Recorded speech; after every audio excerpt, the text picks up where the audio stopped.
नमस्कार मंडळी and welcome back to my channel. स्वागत आहे आपलं नवीन एका व्हिडिओमध्ये. तर आता इथं बघू शकतात पावसाळा चालू झालेला आहे आणि पावसाळा चालू झाला म्हणल्यानंतर आपल्या शेतकरी माणसांचे बी भरणं लावण्याचं काम चालूच असते. आता इथं आम्ही काल तर लावले होते गवारी, वांगे, परत कोथिंबीर, पण तेव्हा काही मी शूट घेतलं नाही कारण की माझा स्वयंपाक चालू होता आणि सासूबाई मागच्या दाराला असं लावत होत्या. पण आज वेळ होता म्हणून आज घेते.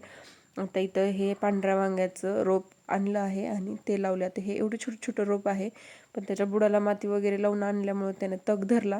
कारण की हे रोप म्हणजे खूप लांबून आणले आणि त्याच्यामुळे त्याला तसं बुडाला माती वगैरे लावून आणले. आता हे बघा, हे कालना लावलेलं आहे. गवारी, भेंडी, परत कोथिंबीर. आता इथे ही गोल गोल करून टाकलेली कोथिंबीर आहे. आता हे अगदी घराच्या मागे लावले होते बरं का झाडं, आणि इथं बघू शकतात मोगरा तर किती सुंदर भरला आहे. आता त्याचे एवढे फुलं येलेत की फुलं म्हणजे आम्ही तोडणं पण झालो, जेवढे लागतात तेवढेच तोडायला.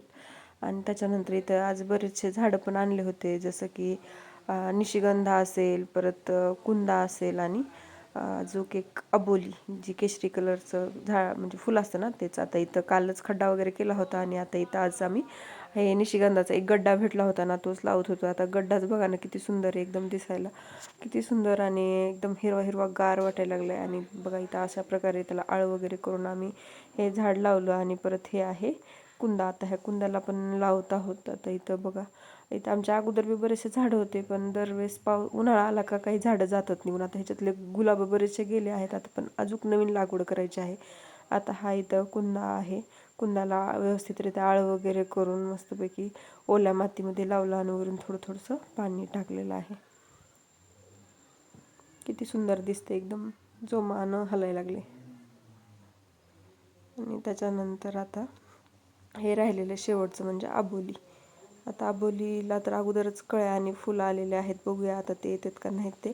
त्याची एक काडी आणली होती आणि ती लावली. आता इथं सगळी मातीत एकदम ओली आहे, त्याच्यामुळे सगळे झाडं चिटकतील अशी आशा तर आहे. कारण की मिरगाच्या तोंडाला लावलेलं कुठलंच झाड किंवा पावसाच्या तोंडाला लावलेलं कुठलंच झाड हे वाया जात नाही. त्याच्यामुळेच मी आता हे झाडं तर लावले आहेत. इथं बघू शकतात झाडं तर आपले सुंदर दिसतात. आणि हे माझे काही जुने झाडं सगळे एकदम सुंदर आणि हिरवे गर्द दिसायला लागले होते.